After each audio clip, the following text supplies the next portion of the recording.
بسم اللہ الرحمن الرحیم۔ مخلوق خدا کی خدمت کرنا، ان کے کام آنا، ان کے دکھ درد میں شامل ہو کر ان کا دکھ درد بانٹنا، ان کے لیے ہمدردی کا سامان کرنا، یہ ایک بہت بڑی نیکی ہے۔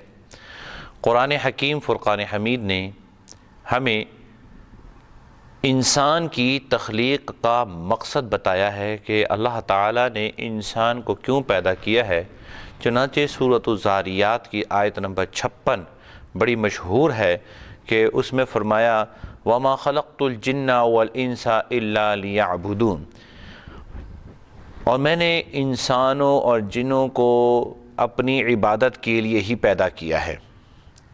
انسان اور جن کی تخلیق کا مقصد اگرچہ عبادت ہے، اور اس کے اندر حصر پایا جا رہا ہے کہ اسی مقصد کے لیے پیدا کیا ہے کہ وہ عبادت کریں، لیکن وہ کون سی عبادت ہے جس کے لیے انسان اور جن کی تخلیق ہوئی ہے؟ اس میں علماء کرام نے بڑی وضاحت بیان کی ہے۔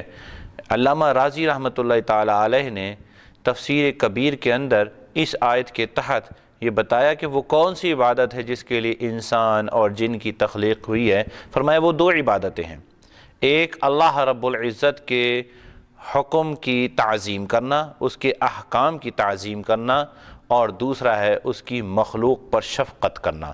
یہ وہ دو عبادتیں ہیں جس کے لیے انسان کو پیدا کیا ہے، جس کے لیے یہ تخلیق ہوئی ہے۔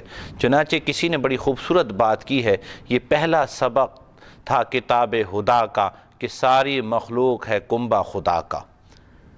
بے شک کی شعر جو ہے یہ حدیث پاک نبی مکرم صلی اللہ علیہ وسلم نے ارشاد فرمایا کہ الخلق عیال اللہ، مخلوق خدا اللہ کا کنبہ ہے، اور اللہ کے نزدیک سب سے زیادہ پسندیدہ وہ ہوگا جو اس کی مخلوق کے ساتھ سب سے زیادہ اچھا سلوک رکھنے والا ہوگا۔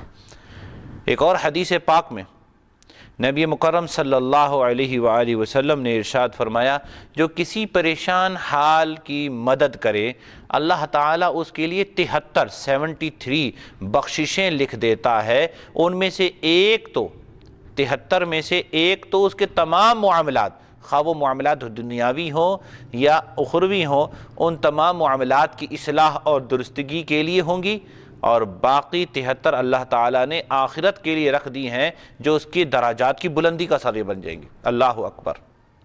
اب غور کیجئے، ایک اللہ کی مخلوق کی مدد کرے انسان، اس کے لیے ہمدردی کا جذبہ رکھے، اس کے کام آئے، اس کے کام میں چل پڑے ساتھ ساتھ، تو اللہ رب العزت اس کے لیے 73 نیکیاں لکھ رہا ہے، 73 بخششیں لکھ رہا ہے۔ اس میں سے ایک بخشش تو اس کے سارے دنیا کے اور آخرت کے معاملات کو صحیح کر دے گی، بالکل لیول آ جائے گا، اور باقی 72 کے ذریعے اس کے مقام آپ دیکھیے کہ کہاں تک بلند ہوں گے، یہ اللہ ہی جان سکتا ہے، یہ اللہ ہی کا کام ہے، وہ بڑا کریم ہے۔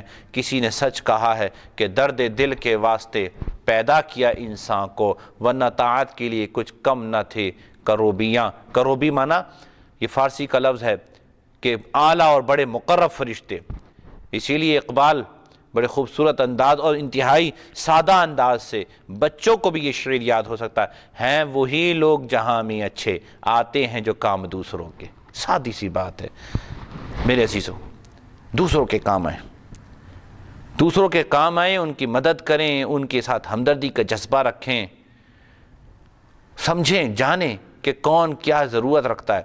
اللہ اکبر۔ مجھے حضرت شیخ عبد القادر جیلانی رحمۃ اللہ تعالی علیہ کی وہ بات یاد آ رہی ہے کہ آپ فرماتے ہیں کہ میں نے ساری نیکیوں کا جائزہ لیا ہے، تمام اعمال کو الٹ پلٹ کر کے دیکھا ہے، لیکن سب سے زیادہ فضیلت والی نیکی جو مجھے نظر آئی ہے وہ ہے بھوکے کو کھانا کھلانا۔ اور اگر اللہ مجھے عبد القادر کو ساری دنیا کا مال دے دے تو میں اسی ایک نیکی یعنی بھوکوں کو کھانا کھلانے میں اس کو خرچ کر دوں گا۔